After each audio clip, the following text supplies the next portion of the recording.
What's up, everyone? Welcome to Pat's Chat. Welcome back to Pat's Chat. We haven't done one of these in over a week. Michael, how are we doing? This is Michael Hurley, by the way. It is, I forgot how to do this. It's been a week, and I'm blithering. I'm a blithering idiot. and I'm self-conscious for the video viewers because my face is huge now. It's just massive, and there's nothing we can do about it. If I were to sit forward, Doug, people can see through my soul. This is how I'm going to make my points from now on. Pat's Chat. It's a great view. Before we get going on the Pat's Chat, I started fundraising campaign for Leukemia and Lymphoma Society today. So I'm dropping a link right below the video right now. It'll be in YouTube also. We could put it in the podcast apps and all that stuff. We've committed to raise $100,000, which, Michael, I'm not sure if you're aware, but that's a lot of money. It's really. Can I donate 200,000, or is that frowned upon? No, come on. That's too showy. It's really kind of stressing my wife out a little bit that we're trying to raise $100,000. But I was like, we'll be fine. And now I'm like, that's a lot of money. So if you want to make my wife happy, donate some money. If you want to throw a comment or a question in, feel free to donate some money. If you just want to be nice, donate some money. But it all goes to Leukemia and Lymphoma Society. We're honoring my daughter, Hallie, who passed away of AML last January. It's her 4th birthday tomorrow, so we'll make sure to promote the cause even more tomorrow. But if you have money to donate. If you don't, pass the word along, do whatever. Yeah. So how are you doing, Michael? I'm good. I'll just say, I'll be donating. There's a lot of times where it feels like, well, what can I do? When such a sad, terrible thing happens, and I want to be there for you and your family and everything. So if donating is all that I can do to help, then donating I will as much as I can. So hopefully it helps. And I'm sure that everyone listening and watching has already heard about this because I've put it out on every social channel possible. I think I emailed and texted everyone that I've ever known in my entire life. That's at least how it feels. But so sorry if you're getting a barrage of information about this. But well, let me let the viewers, we don't need to get into details, Doug, a little bit. You are playing hurt today. You're not feeling your best. And I have a story about someone I encountered this week who was not at their best either. I just want to start with this. This is big. Then we'll do Pat's Chat. Yeah. I got my physical in September and never did my blood test because I was fat. I have since lost 20 pounds. So I went to do my blood and I'm waiting in the waiting room at the hospital, and it's just 6 chairs, and this teenager sits next to me, and he's a little jittery. And then he does this cough and his arms flail. I'm like, this kid's going to puke. What the heck? And then sure enough, 5 seconds later, he goes, and he just pukes all over the floor. And I'm like, dude, you're 17 years old. You're too old to be just doing this on the floor at the blood lab at the hospital. And then his mom gets a little trash, and I get up, right, and I just step over it, and I stand on the other side of the room for a while. I was waiting for an hour because, first of all, this first come first serve system forgot about me. All they did was put a yellow wet floor sign and the trash can full of puke on top of the puke puddle for an hour. It was just people were stepping in it. One guy went to sit down and moved the bucket. It was and it was yeah, you would think at a hospital they'd have someone with a mop or something, but disgusting. And then I waited an hour and I said, you know what, I'm leaving. This place sucks. So didn't even get the blood work done.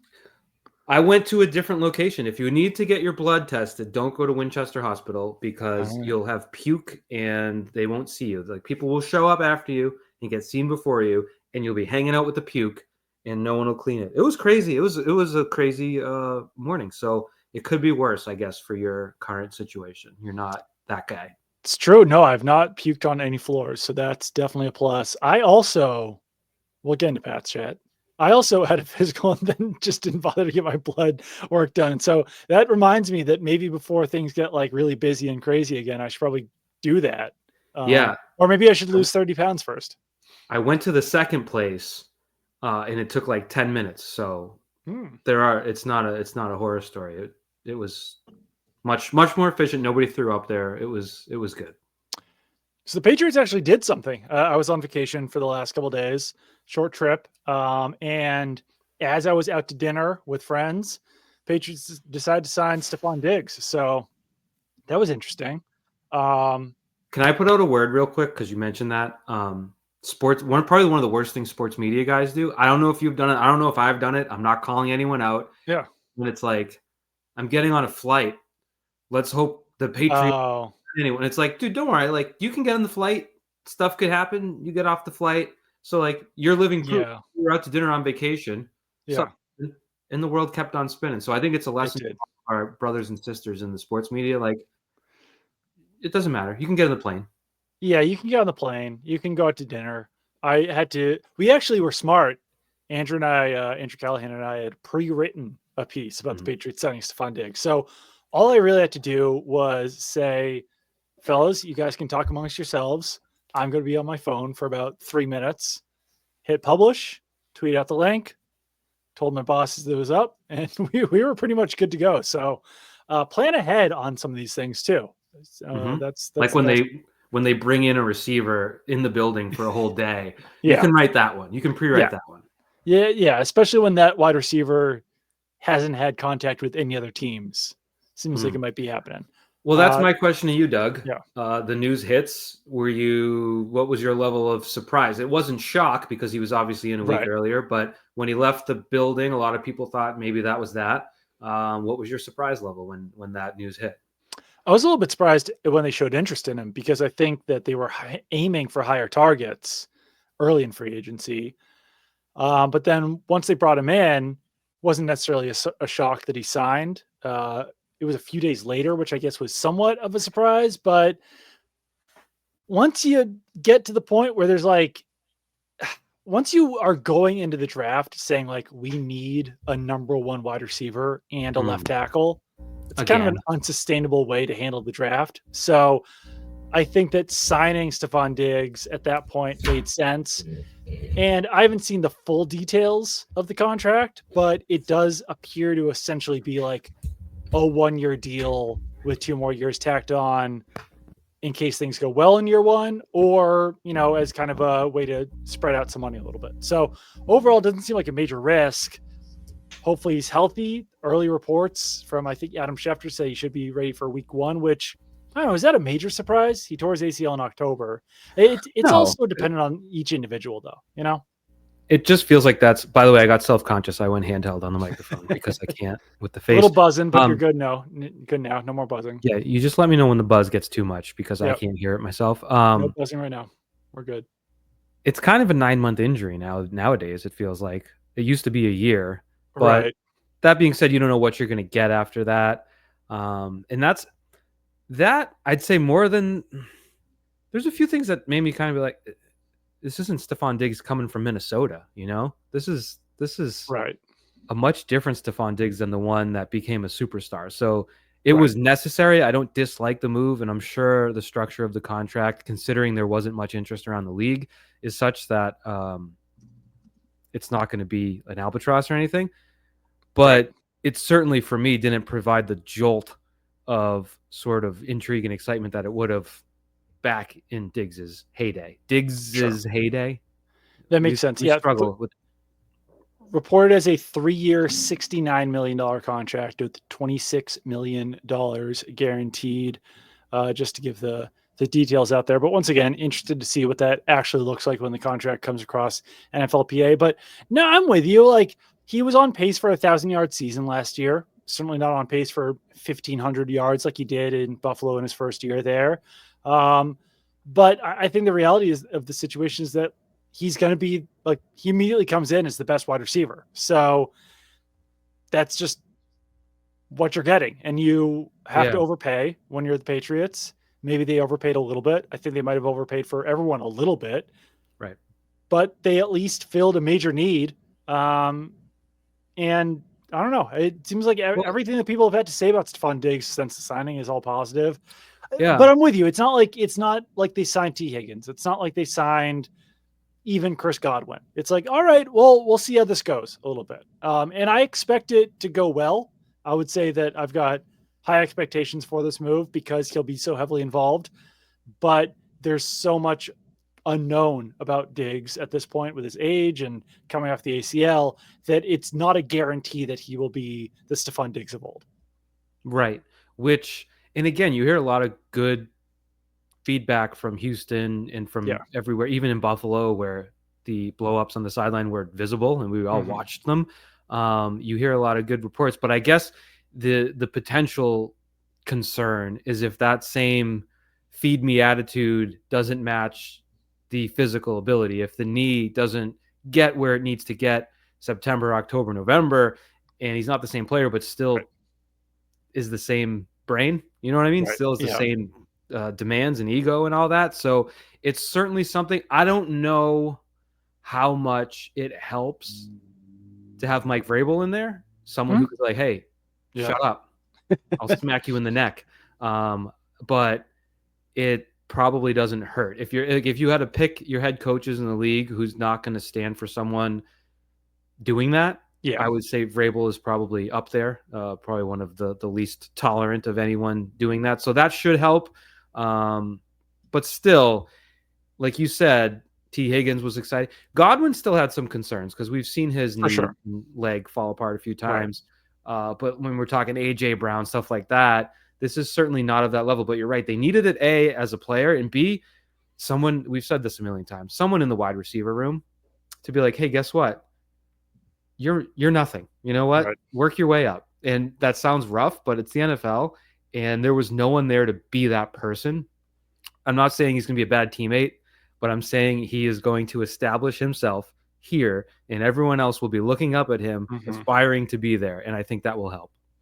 If looking at this this wide receiver core right now, you got Stefon Diggs, Javon Baker, Kendrick Bourne, Kayshon Boutte, Pop Douglas, Mac Hollins, and then Jalen Polk. You can throw Jacoby Jackson, John Giles in there as well. But if you're looking at this wide receiver core right now, who would be your ideal 3 starters for the Patriots? Like if the season had to start today, which obviously it doesn't, they could still, there's still room for them to trade for someone big or draft someone. But like, if this is their wide receiver room, who do you want to be your 3 starters? Well, it's tough to start because there were so many underperformers last year. Like Pop Douglas, chief among them. He was supposed to be better than he was. Right. I feel like Kayshon Boutte impressed. He wasn't great, but I think he earned more playing time. So I guess he'd be in there, and maybe the third would be Pop Douglas. I know that's like going chalk, but I don't think I think Baker and Polk will have to duke it out for a spot behind that. And again, I'm not the first person to say it. It seems as though Kendrick Bourne doesn't necessarily fit. If that's the case, but I would rather, if we had to play a football game today and I'm in charge, I would rather have Bourne there than Polk or Baker. Right. Yeah. So I Certainly guess today. it depends I guess the spring kind of matters. Let's see what those guys are bringing in year 2 with the new head coach, new offensive coordinator. And if they don't impress, maybe Bourne is right there as your 4th. But you only asked for 3, so I went extra credit. I think like the guys that so if you're playing it safe, if Stefon Diggs, Kendrick Bourne, and Mac Hollins are your 3 starters, it's probably not the worst wide receiver core in the NFL, like what the Patriots had last year, but it's like bottom 3rd probably still, right? Is that fair to say? I would go a smaller group, a bottom 5th. Okay. Yeah. That's fair. Like bottom 6 teams somewhere in there. Right. I think the highest upside would be like if you've got Stefon Diggs outside, Jalen Polk in the slot, and then either Boutte or Baker outside. But I really don't have confidence that Polk and Baker can both take that leap next year. Like that feels like you're asking a lot based on what we saw last year. And I overlooked Mac Hollins, my bad. Okay. You unintentionally or probably intentionally overlooked Pop Douglas in that. Is that just too many slot guys? I think it's fine if Pop Douglas is your slot receiver. He's just so small.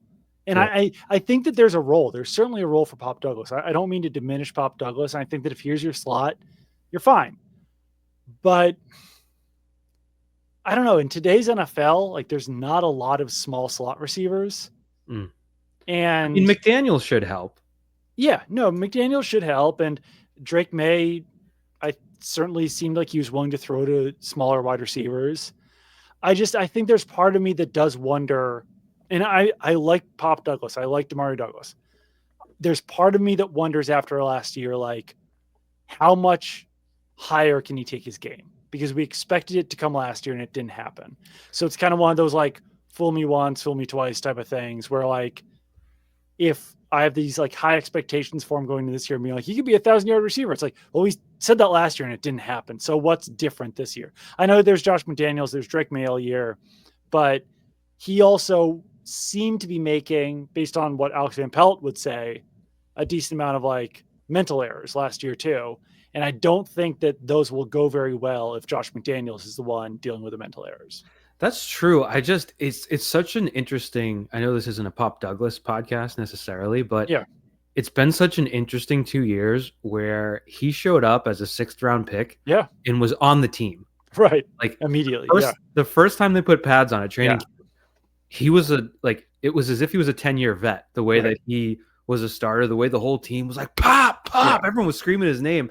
And then to have really I don't want to call it a crash or a fall to earth last year, but everyone struggled last year. So Yeah. I'm curious to see. I guess I'm being influenced by witnessing that 2 years ago and thinking like, Yeah. well, this guy must be really good. Right. So I think McDaniels can utilize him in a good way, but I guess we'll see how that fits because you can't have 4 slot guys out there. Right. And like I've said before, like people within the building think that Polk would be a better fit in the slot. And I don't know, Kendrick Bourne plays a little bit in the slot, and you've got some other guy, like they could wind up drafting someone who plays in the slot or signing someone. And like I think, yeah, people loved Pop Douglas on the team in 2023 when he's a rookie, but like at this point, none of those people are really left. Like Elliot Wolf is left. Some of the pro personnel department is left. Some of the scouts are left. But like Bill Belichick was your head coach. Bill O'Brien was your offensive coordinator.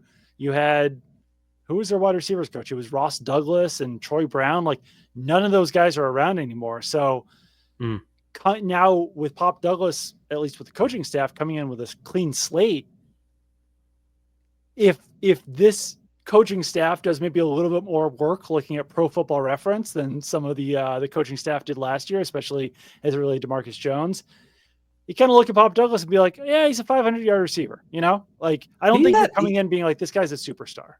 Are you as surprised as that? Because I'm saying he had a down year, a backward year.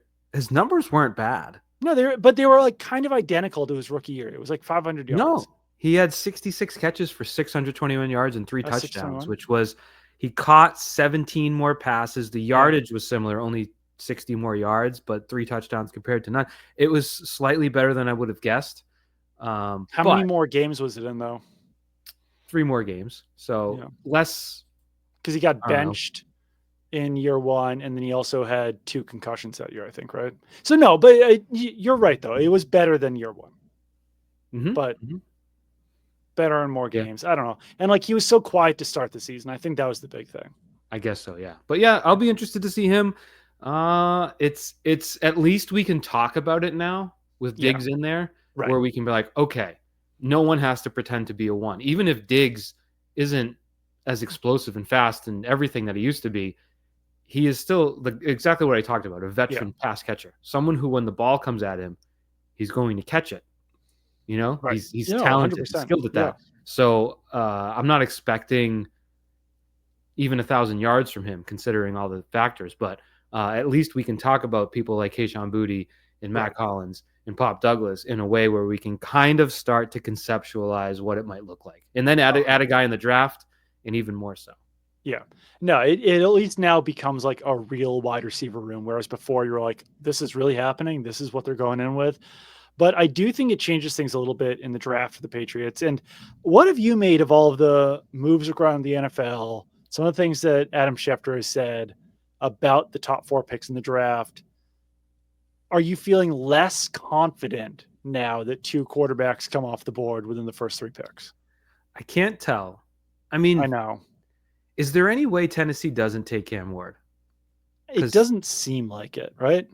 I Unless can't. they like trade with the Browns or something.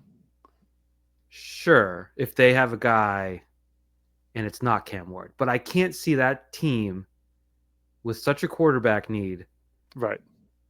not taking the best quarterback in the draft. Right. I struggle to come up with a way to see that happen. So there's your one pick. Yeah. Cleveland is an absolute wild card. Mm-hmm. And the friggin' Giants, they get Jameis, and you're like, well, that won't stop them from getting a quarterback. Then they get Russell Wilson, and you're like, that wouldn't stop me from getting a I quarterback know either. that's the wild thing is that like I don't think like there's still they should still take a quarterback if they like Shadur signing Jameis and Russell. But like it is strange though, right? Because neither one of like Russell Wilson and Jameis Winston, neither one of those guys is an ideal number 3 quarterback. No, and I don't know their contracts. I haven't gone that deep. I just think it was more having either one or even both of those guys shouldn't exclude you Right. from drafting a quarterback. But I do think that signing Russell Wilson when they did was a message saying we're not taking a quarterback. So that was my read on that. So I don't you yeah, I get that having either one wouldn't I know. like, well, we can't get a quarterback. We have freaking 36-year-old Russell Wilson and Jameis Winston. We are ready to go. But I took it as a message of saying we'll try a quarterback next year, which might not work out because you might win just enough games not to get the quarterback next year. Right. I think I don't know. It doesn't I feel like it bodes less well now than it did a month ago when you were talking about like or even 2-3 weeks ago as far as potentially getting Abdul Carter or Travis Hunter at the number 4 Well, pick. I feel a little bit less confident about it now. I asked you this a couple weeks ago or last week about the Abdul Carter foot thing and the combine that's showing up at the combine, and now he's not working out at the pro day. I don't know if maybe that is one of those things where draft night hits and all of a sudden it's like the 7th pick and he's still there. Well, Schefter was saying the other day, I forgot what show it was on. He seemed to be all in on the Browns taking Carter. Yeah. Okay. So if it's Ward at number 1, Carter at number 2, then the Giants have to decide between Hunter and Sanders. Patriots have to be hoping it's Sanders. But if it's not, like, this is just a long way of saying, like, it's feeling more today like the pick might be Campbell than it would have felt a week ago. Yeah, especially because his arms grew by 3/8 of an inch. His arms grew, but his wingspan shrunk. I don't know if you caught that. Well, you can't do both at once. You know, it's like you make a deal with the devil. You're like, I want my I arms wish my to be arms were longer. longer. It's like, well, He's then like, your check this torsos out. could be skinnier. Yeah. But tighten those shoulders up. I don't know how that works exactly, but You want me to play the audio from Will Campbell while we're talking about first, this? as the news, his arms measured longer, as we know. 33 inches now. Did you see Alex Barth's tweet? We got to give respect to Barth. Put together a spreadsheet. I think he put it together. I don't think he found it. This seems like something he would put together. Everyone's arms at their separate workouts measured larger than the ones at the combine. So I want to see footage. I want the video footage of the combine measurements. Who was doing it? Does he know how to do it? Does anyone know how to do it? You don't. You did it 2 different ways because you weren't sure. It does feel inexact because it's supposed to start at your shoulder blade, but there's not like an exact. This is where your shoulder blade is, right? You know, like sort of the indentation. I bet everyone has different physiology in some way. But it is interesting because I kind of joke about it, but I also kind of buy in because we've a million times there's been no all-pro tackles with shorter than 34-inch arms for the past 25 years, as we've heard a million times. And now he has 33-inch arms. You wonder, like, is that the difference between an all-pro and a bum? I know. Yeah. And so I guess that leads into the comment where Will Campbell was asked about it yesterday. Right. Yeah. So this is what he said. You as a prospect? For 2 years, nobody had any measurements on me, and nobody said anything about my play. So now all of a sudden, an arm length decides if I'm a good player or not. I think it's BS. But, any decision makers in the NFL, they don't really care. It's all, people who don't coach, and they don't coach for a reason. There you have it. Great quote. If you're watching live, got a Coke Heavy there on the on the table. I don't know if that's like an LSU thing, if they're sponsored by Coca-Cola, but I think you want your offensive tackle drinking a Coke heavy, not a Diet Coke guy, not a Coke Zero guy. You need Diet Coke when you're me and you got to lose 20 pounds before your blood test. Coke heavies for the big fellas on the line. So I like that quote because it's like, we've spent so much time thinking about it, and at least he's not like, yeah, my arms are short, man. It sucks. I wish I Yeah. could walk better, but my Right. arms are an inch short. It's I don't know. I think that was endearing. Yeah. If you're a Patriots fan and you're wrapping your head around a tackle with, it obviously gets overdone on the radio when they say T-Rex arms. I don't Right. think he has T-Rex arms, but if you're trying to wrap your head around what's going on, I think a comment like that at least can give you some solace. Like, maybe it's not the end of the world. Right. And I don't know. I think a lot of fans would be disappointed if Will Campbell winds up being the 4th overall pick. And I can understand that to a certain degree. But like, it's the biggest need. And if Carter and Hunter are off the board, like you're kind of reaching for someone there anyway, right? There's not like a ideal We talked about 4th that. guy. This is a year where the 4th pick isn't like a 4th pick in some years where the top 8, 12 guys are incredible. By the way, I looked up Matt Light had 33.5-inch arms, and he was that half-inch really makes a difference. He was what, a 12-year starter, 11-year starter? No, I know. And like, but it is still an anomaly. It is still an outlier. But I don't know. I think Will Campbell's a good player, but I don't know. It's tough. And I'm not trying to, because we're upfront about it. The 4th pick this year, whoever they pick, if Carter and Hunter are both gone, the 4th pick will not be necessarily amazing. No.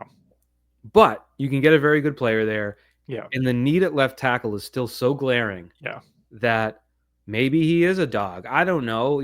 They'll get to know him. It sounds like he's not backing down from this. And if he has the mentality of like, screw that, I'm an NFL starting left tackle and can go out there in week 1 and be that for you, you will be, as a team, much better off than you would be without him. So I've talked down. I've probably said in this thing, you can't take him at 4, but the more you look around the top 12, you might have to take him at like that trade down to 8 to get him there might not be happening. Now, that could be a situation where if the Giants and Browns don't take a quarterback and say the Raiders or the Saints or whoever it might be wants to jump up, you could negotiate a trade. You also might miss out on Campbell. Right. And I mean, the Giants might trade for a team looking for a quarterback. So, I mean, that would be ideal, obviously, for the Patriots, but still, I mean.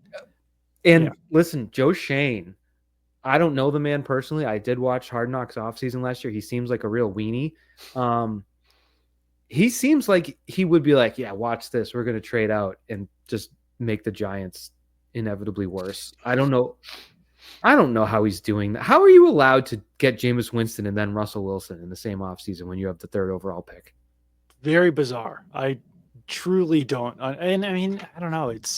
Wouldn't that be fascinating if Shedeur Sanders like really falls? It felt like that was more of a possibility after the combine, but then people started talking about there being 2 quarterbacks in the top 3. So it's so hard to figure out what actually is going on here. But I think the Patriots just kind of have to have 2 different plans, like the plan of Carter and Hunter being there or Carter or Hunter being there and the plan of them not being there. And then at that point, you just kind of do what you can. But yeah, Campbell might not ideally be but like in the good news, they still need a left guard too. So like if you can't work out a left tackle, you could just move inside. You don't really want to take a guard there, but in a weak draft class, it's not the end of the world. Well, like let me ask you, this is where you're the expert and I'm just me. Yeah. There's like 4 guys they have on the roster who could theoretically compete for the left guard job, right? Like City So, Layden Robinson, Jake Andrews, Cole Strange. I probably should have started with him. You would think, right, with a competition like that and 4 guys and an experienced O-line coach in Doug Marrone and an experienced offensive coordinator. One of them can play left guard, no? No, you would definitely think so. Even like I hope. Vidarian Lowe, even like, I don't know, like someone like Caden Wallace, like you can figure out left guard. You can figure out Yeah. that one position for sure. Okay, good to know. By the way, we focus on the Patriots beating the Bills in Week 18 and ruining the number 1 pick. Yeah. Let's not forget Drew Lock threw for 4 touchdowns in true. Week 16 to beat the Colts, just for They could no add reason. Cam Ward. Yeah. The true. Giants started last year 2-3, and Wow. there they were in Week 17, 2-13 before Drew Unbelievable. Lock went Joe Montana on the Colts. It's very true.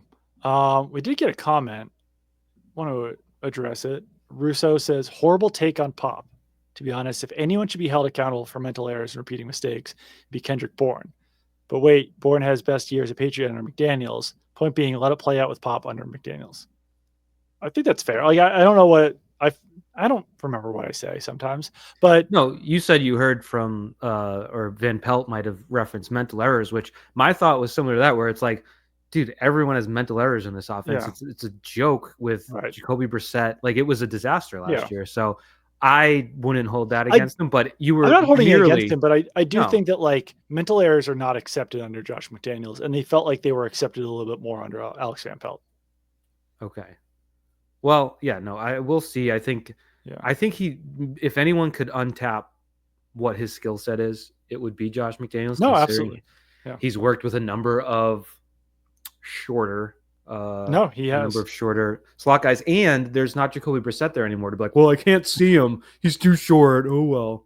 It's true. And no, like I said, Drake May has had success throwing to shorter wide receivers. I'm just not ready to like put Pop Douglas in as a starter in Penn. Like there's a lot of guys in that same sort of like number 3-ish wide receiver group on this team that I'm ready to let things play out a little bit more. And I think that Pop Douglas is good, but I'm not sure if he presents the highest upside out of some of those guys. I think that Jalen maybe he does. A second round pick for a reason, and I don't know, we'll see. But maybe he does, like you said, maybe under Josh McDaniels. When's minicamp, Doug? Late May, I think. Yeah. Do they let podcasters go? Because I don't have a job. Absolutely. Because I'd be interested to watch Pat's chat on the credential. That'd be big. That'd be huge. Yeah, I think we could put YouTube on there, maybe put Pat's chat. Yeah. Big time YouTuber. Social media influencer. Yeah. Instagram. No, I think they'll let you in. We never talked about Garrett Bradbury. I know that's been so long at this point. We didn't, but I don't think so. Did we? Didn't that happen right after our last podcast? Oh, correct. Yeah.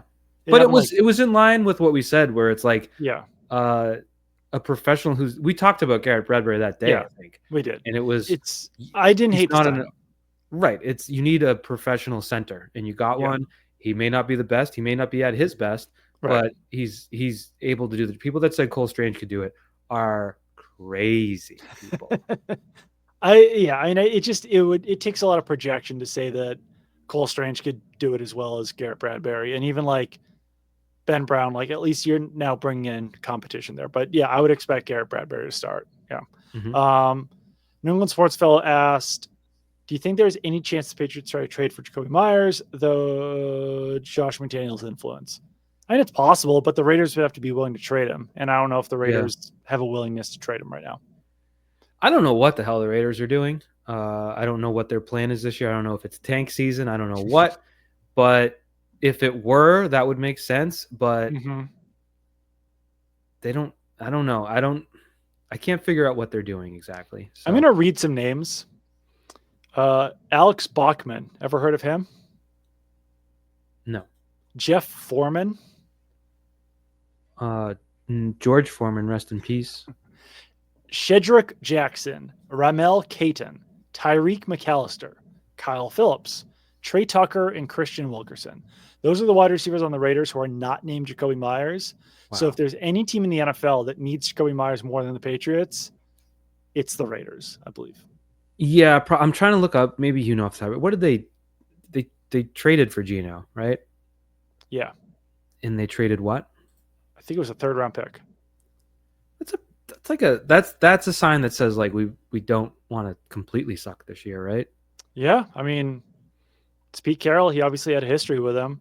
I still like. I don't know. Maybe the Raiders just think that Tyler Lockett is cooked, but I'm kind of surprised they haven't signed him yet. Obviously, they've got Brock Bowers at tight end.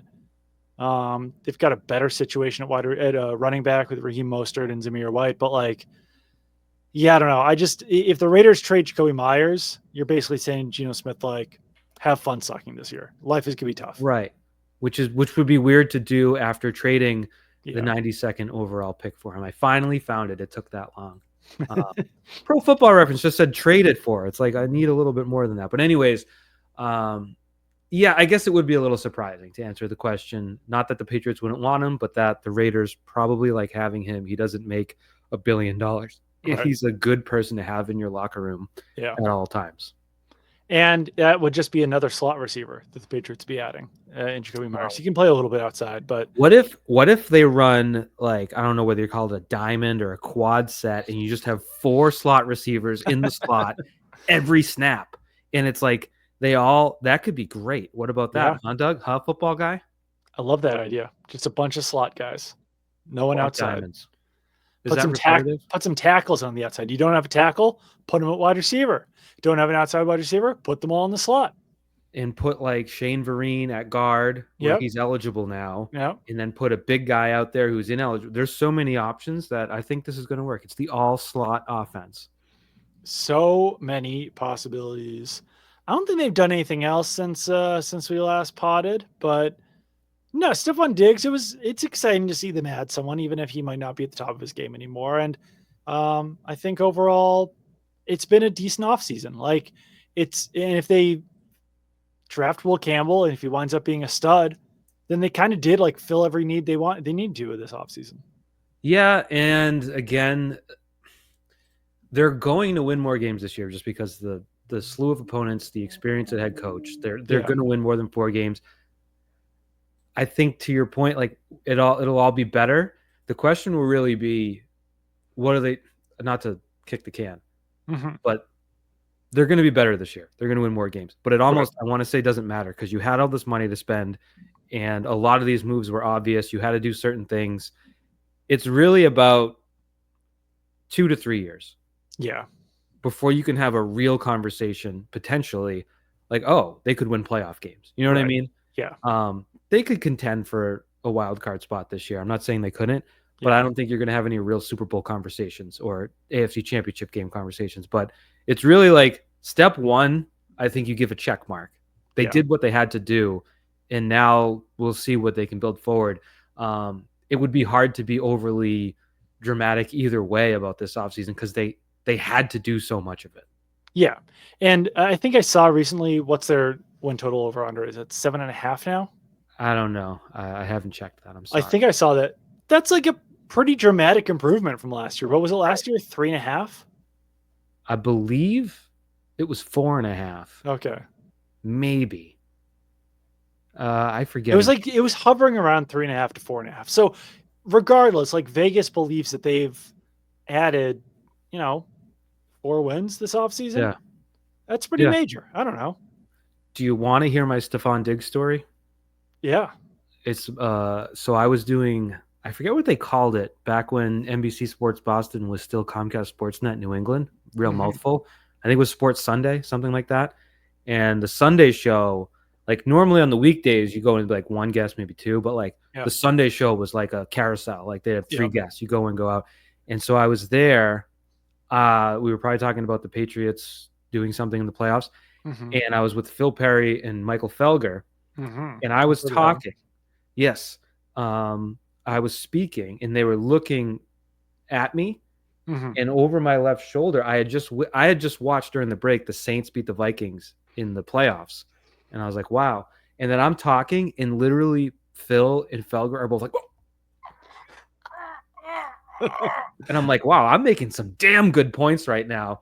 And then we finish, we go to break, and I look, and it turns out Stefon Diggs had actually caught a 60-yard touchdown in Minnesota to beat the Saints at the last second. And I was like, oh, that was cool. So it wasn't me. Yeah. I thought I was really... You really stole your thunder. I thought I was making a great point. Yeah.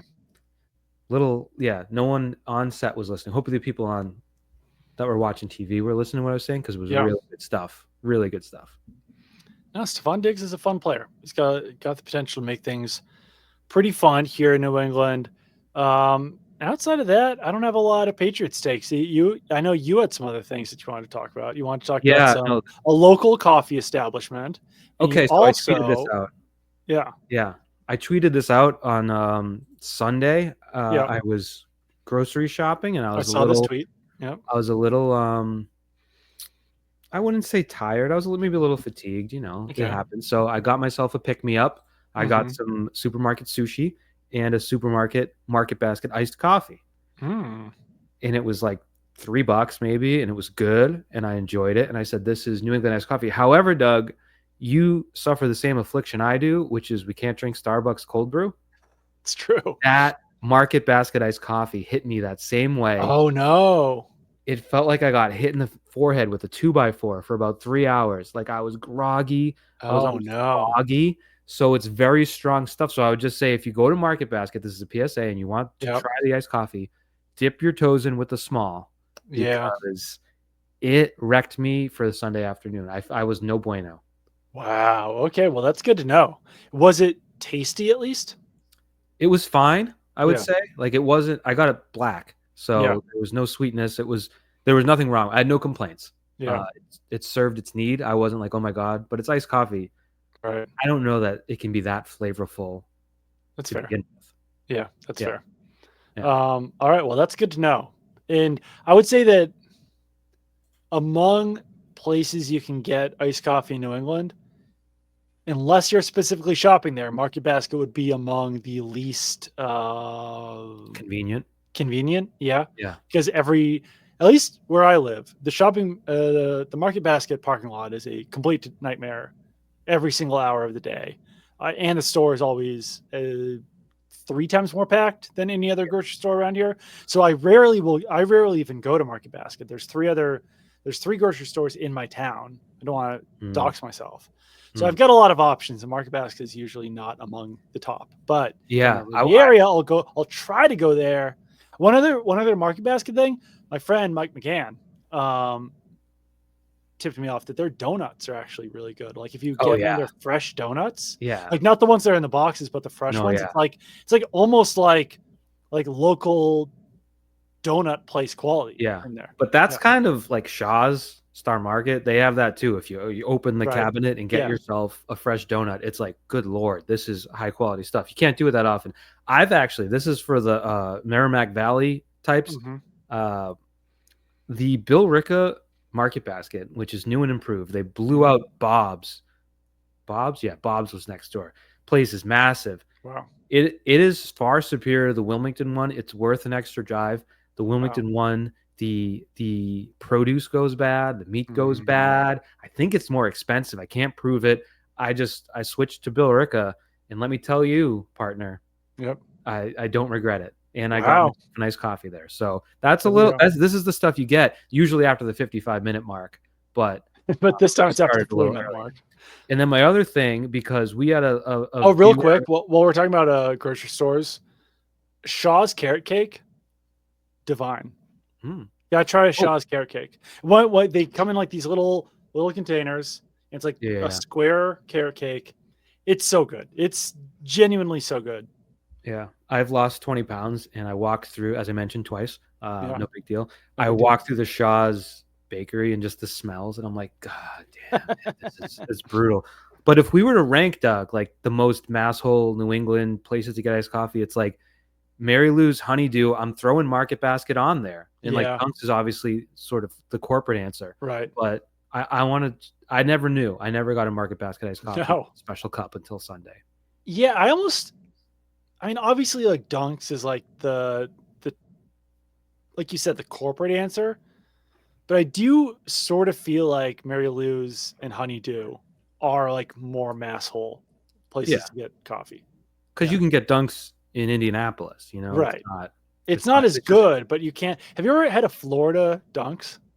Yes. It's so bad. They have no idea how to make coffee, Dad. I don't know why. The Starbucks tastes exactly the same. The Dunks is horrendous down there. I remember in Arizona, someone in our traveling crew for one of the Super Bowls went to Dunks and was like, "Can I get a large regular?" And they were like, "Sir, what does that mean?" And I was like, What the hell is regular? "Not in Kansas anymore." But yeah. And then the other thing, because we had a listener / viewer the night we did the Friday night draft free agency party, asked us to power rank the Green Day albums. That is true. And I'm not quite there yet, but I was at the gym today, as you noticed, lost 20 pounds. Sorry. And I decided to go with Insomniac. Okay. Elliptical. Yep. And then I went into Nimrod. And it's jarring how much better Nimrod is than Insomniac. It's like Insomniac, and I guess I never owned it on CD. So I only like sort of retrofitted into my life later. Yep. It felt like all the leftovers to Dookie, like all the songs that didn't, and there's no real hit. Like Brain Stew became the single. Right. Into like, but it's not, it wasn't, I mean, how could you follow up Dookie, right? It's almost like smart that they did it that way. Yeah. But they're almost like the songs on, like Dookie's a perfect album. Yeah. But there are songs you'd still consider sort of like the filler, like sort of like the role. Oh, 100%. Yeah. Most of Insomniac feels like, I will say Walking Contradiction is pretty good, but like it's the last track. You gotta wade through 14 songs before you get to that. Right. You're right. And then you get into Nimrod. Yeah. And it's like the guitar tone, they went like a lot more clean. They went more appealing to the masses, which probably helped them out. But your first, I don't know, 5 songs are all real strong. You could tell they actually wrote these songs, whereas the other ones felt like leftovers. So that's not a power ranking. I'm still like, I haven't gotten a Warning yet. I haven't listened to Warning front to back in 15 years. But I just wanted to say that Insomniac, dipping, Nimrod, rising. Hopefully one day we can get a full ranking. Scattered off of Nimrod is my favorite Green Day song. It's a good song. I didn't realize that's strong, but I know there's more popular ones out there, but Scattered's my guy. That's Redundant's really good too, and that's Redundant is up there too. But Scattered is number one for me. And the issue with power ranking Green Day albums is that there is so much crap that I'm never going to listen to. Uno Dos Tres, never listened to in my life. No, and like, I mean, there's so many of these. As I'm like looking at their Spotify right now, I'm like, I'm never gonna listen to Uno Dos Tres. I didn't listen. Breakdown, I've never heard.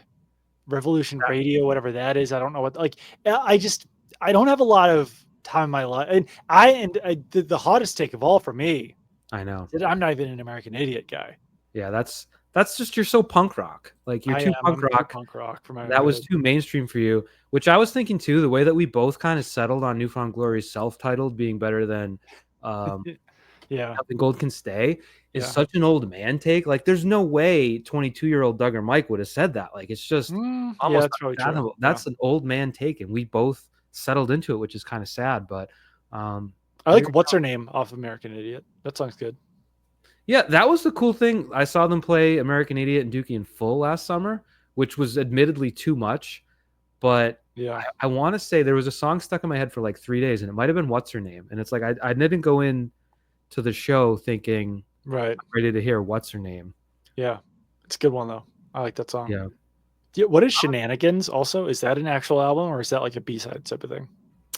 I saw that. I think it came out. It came out in the 90s sometime. It might be an EP or something. All right. I can't answer that. It's a compilation, it says. Okay, that makes sense. Yeah, it's a B-side. The album contains B-sides. I was going to say, I don't remember Shenanigans being an actual release. But 2002. I remember International Super Hits in 2001. Yes. Anyways. I remember that as well. I'm not a Green Day expert. No, I really love Dookie. I love Nimrod. I liked like that era of Green Day. But I'm not gonna pretend like I'm as big of a Green Day fan as I am like Blink and some of the other bands of their ilk. But Green Day was huge for me personally getting into punk music because it was like I knew as a 8-year-old that I liked Green Day. I knew as an 8-year-old that I liked The Offspring. Yeah. And then as I got a little bit older, I knew that I liked MXPX, and I knew I liked Blink, and I knew I liked the Ramones. And I was like, all of this music kind of sounds the same. What is this music? And I was like 12 or something. I was like, oh, it's punk music. I like punk music. So yeah. It's a gateway. It was a gateway. Right. I had the benefit of having a brother 3 years older than me. Now, while unfortunately he didn't graduate high school in 04, he had a lot of music, and I was probably watching more MTV than a 7-8-year-old would be otherwise. So I was brought in, and it's funny because when they had that show at the Hatch Shell in Boston, which has become legendary, we wanted to go, and we asked our dad, and he might have even said yes, but like I think he thought better of it at a certain point, smartly, and then it turned into like a full-scale riot. So credit to my dad for not sending an 8-year-old and 11-year-old into that, but I wish that was 94 that was, or 95, yeah. 94. They made the plans. I forget what it was, FNX, I assume. Yeah. Booked Green Day like before they had hit MTV and before Dookie had come out. And in the months between the booking and the show, they were just astronomically soaring in popularity. And like so many people showed up that the show got shut down. They had to like bring the riot police in and all that. It was like before Woodstock 94. Yeah.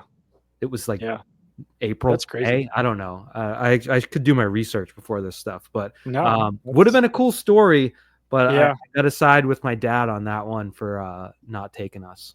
I did not live in the Boston area by that time. I did go to an MXPX free show at the Hatch Shell in either 99 or 2000. So not as cool, but did go to that one. Also, someone tweeted Stephen Brown MLB is their handle.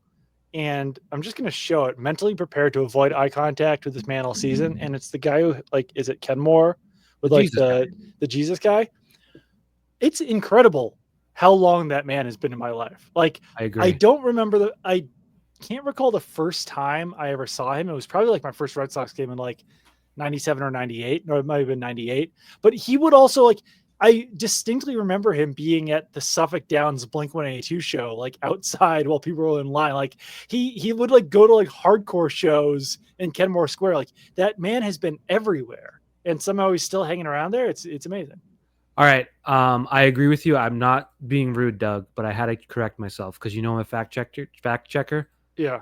The Green Day show at Boston was in September of 94. Okay. I feel as though Woodstock was before that. It probably was, yeah. The mud. So like they had established, people had seen mud fights and all that. Like, oh, this is going to be wild. So that probably contributed to the atmosphere. But yeah, Jesus Guy. Woodstock 94 was August. Yeah. So they book the show. Yeah. They rise in popularity. Woodstock happens. Then they come and do a free show at the Hatch Show. Yeah. Absolutely chaos. But yeah, the Jesus Guy, I don't want to say anything bad about anything, but like, don't tell me I'm going to burn in hell, man. Like, I'm just trying to go to the baseball game. Like, he doesn't bother you if you don't approach him. So give him that. Yeah. I just kind of, it's kind of a buzzkill. To look, and it's like you're gonna burn in hell, and it's like, dude, I don't know, I just want to get a sausage and game. I kind of like Jesus Guy because like I think he just continues to add character to Boston. Like some of the first memories of going to Red Sox games were like Jesus Guy, but then also like the Yankee suck shirts that were outside. Right. So like it was like almost less about Fenway, more about the thing, like less about the baseball game, more about things around it. And Yankee suck shirts have been like replaced by other shirts, but Jesus Guy is still out there. Are you excited about the baseball season? I am. I'm a big baseball guy, especially the first 2 weeks. I'll throw MLB TV on and watch. Like, I watched so much Oakland A's last year in April, and I don't know why. I usually latch on to some West Coast team to comfort me in my lack of sleep. Go Mariners! Yeah, let's cheer for the Mariners this year. Okay, they just re-signed Big Dumper. He's back. Cal Raleigh. They're haven't won a World Series. My daughter's on the Mariners in softball, so there we go. Got a fan in this house. I just I was listening to both stations today, the Sports Hub and EEI, as you know, the two stations in Boston that talk about sports, and both midday shows were so high on the Red Sox. Like a lot of them have them going to the World Series and all that. And I'm like, I think they're going to be better than they were last year. But let's do Red Sox chat real quick. Yeah. We're talking like Sox 90 talk? wins there. We're not talking compete for a championship or even close to it yet, but they have a decent roster. They got a good pitcher. I question the back end of their bullpen, but they should, we're talking about a team that was mediocre last year. They weren't abysmal. So they should have added 6 to 8 wins, and they should be in contention for a playoff spot. And I think ultimately, Doug, that's good for the Boston sports market because the Bruins are non-existent right now. They are terrible. The Celtics should compete for a championship, but boy, one thing about basketball, Doug, they just keep friggin' playing it. Like, good Lord, 82 games. What are we doing? What are we doing? They're playing so many basketball, and there's so many left. There's just a waste of time. But the playoffs, that'll be fun. So maybe the Red Sox. Basketball really does go in those ebbs and flows, and right now it's just like you can't possibly care that much about what's going on. I mean, obviously Tatum getting hurt doesn't help either. But now I'm excited about Christian Campbell. I'm excited about Bregman. I'm excited about what they added this year. I think this Red Sox could be okay. I don't think they're going to be the greatest team in the world, but I made the odd decision to like start buying some baseball cards occasionally. So I kind of want to know who these guys are more than anything. Like I opened a pack. I'm like, I know like 4 guys maybe, but I'd like to know who baseball players are again. For the last, like, let's say 15 years, I haven't really known who a lot of baseball players are. Well, if we could go back in time an hour, I would say go ahead and sign up for like a Yahoo Fantasy Baseball League with strangers, and at least you'd have something, but you missed it. I'm sorry. DraftKings for you, Bal. DraftKings all day, every day. DraftKings and baseball cards. I do. My friend Neil sent me this, and I want to send it to you because you did it to me earlier. And then we should probably stop, I guess. Yeah, we should stop. As much as this is good. The Miami Marlins, they're a baseball team. Yep. They play in Miami, as you might know. Yep. Their lineup today. X Edwards, K Stowers, J Bride, M Mervis, O Lopez, G Conine, D Hill, G Polly, N Fortes. I'll give you $100 if you can name one of those guys' first names. Is it Greg Conine? From the 90s? No, it's Griffin. No, in the 90s it was what's his name? It was Jeff Conine. Jeff Conine, you're right. This is Griffin Conine, probably his kid, I assume. I would have guessed the X, Doug, because that's Xavier. Yeah, but you missed it. You lost. But I couldn't remember the last name, so that was already. That's true. Conine was the only one that processed in my head. I'm gonna go with Nick Fortes. It is. I didn't know that. There's just an N. Anyways, that's the Marlins for you. There's Marlins talk. Where are the Rays playing this year? At the Yankees minor league facility in Tampa, George M. Steinbrenner Field. I believe it has a capacity of 11,400. So, well, that's not bad because they weren't getting that many people at Tropicana. So you have that, and then you have the A's playing in Sacramento. Yeah. Let's go. Like the commissioner baseball might need some help. Rob Manfred's a loser. Like, remember when they had the lockout, and then he came and talked to the media and was like smiling and like he's such a dumbass. I'm not a commissioner guy, as you know.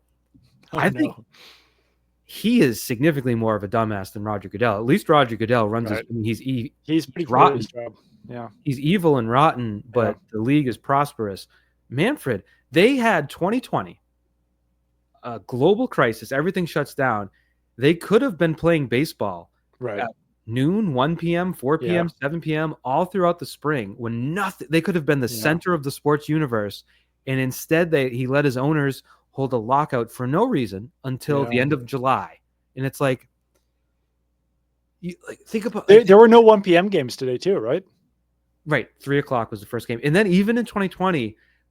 They could have started July 4th weekend because still there was no sports. Yeah, and they could have had, 4th of July, baseball's back, something for America to sink their teeth into because everyone was at home hoping to. They were watching Korean baseball. Yeah, and that dumbass, what a dumbass! Rob Manfred, he feels like, going back to our punk rock thing, like the fan of Green Day who doesn't want them to sign to a major label and doesn't want them to be playing for 400,000 people. They want them to stay an underground band and playing at the Axis rather than playing to 500,000 people at the Hat Shell. He just wants baseball to be a niche sport. Like, why grow the game? Why make people care? Yeah.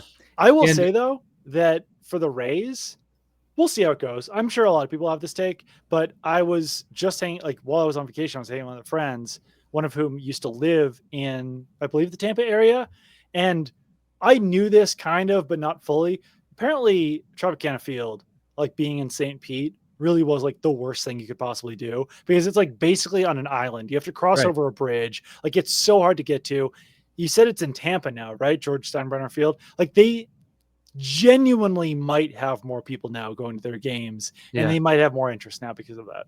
Well, and that's why it was weird when they announced like months ago that they were going to blast up the Tropicana Field and make a whole new thing. That has now since been canceled because it didn't make sense. Right. If you don't have the infrastructure to get people there, it's never No. going to quite work. I want to say if anyone listened to this, we should give them like some money. So 20 minutes of non-Patriot stuff. One of my friends who lives in Orlando also believes the Rays might move to Orlando. Is that an actual thing? they're going to be they don't know that they're going to renovate or fix because it got damaged in the hurricane, Right. as we all Yeah. saw the footage. Yeah. And it's very expensive to fix it, and the place is a dump. And it's in a and bad the team- place. Yeah. And they were talking about splitting time, remember, a couple years ago with Right. Montreal and Tampa. So they don't have any clue what they're doing, to answer your question. And if they had a commissioner who was competent, maybe they would. And this is the shocker, Doug. Anyone that knows me will be shocked.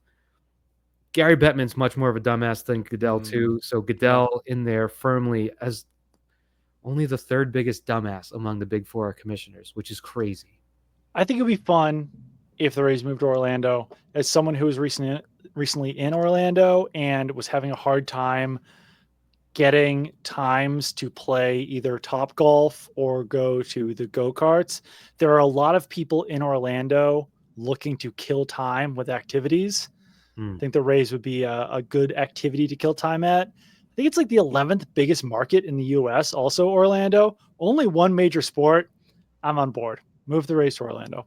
That's weird. Rays. 11. That's more than I would have guessed because I've made a couple treks to Central Florida there, and I would say I wouldn't want to live there. I'll be honest. It's it's tropical. I'll give you that. There's no beach, which is usually the appeal of being in a tropical spot. Yep. So I lied. It's 15th, but it was close. Still, that's a lot of people. It's a lot of people. Orlando, Daytona Beach, Melbourne. They're including all of them. So yeah, I guess that's the TV market, but I wouldn't consider that. That's like a 3-hour drive, isn't it? I think it's like an hour and a half to the beach from Orlando. Fair enough. It's too far for me, but what are you going to do? One thing to put a cap on commissioner talk that no one else that we've brought up. The one thing that puts Gary Bettman above all else, Gary Bettman, is he put himself in the Hall of Fame, which I find to be the most insane move I've ever witnessed a commissioner pull. So yeah, at least, I mean, Roger will do that, I'm sure. Right. But he'll at least have the sense to politically back channel it. Yeah. Like there's no mystery as to how Gary Bettman ended up in the Hall of Fame. I like Buttman. Currently, it's an hour and 11-minute drive from downtown Orlando to Daytona Beach. So I'll be honest, it's like that for me to get to the beach. So who am I? I was going to say the same thing. It's like it's genuinely about an hour for me to get to the beach living in Massachusetts. So yeah, you're not that far. Okay, well, God bless anyone who listened to this entire podcast. I'll say it one more time. It'll be in the link episode description and YouTube and everywhere else. Donate to LLS. We're raising $100,000. We're doing a good job so far, well on our way, but still a lot of work to do. So make sure to donate, and we will talk to you guys later. Goodbye.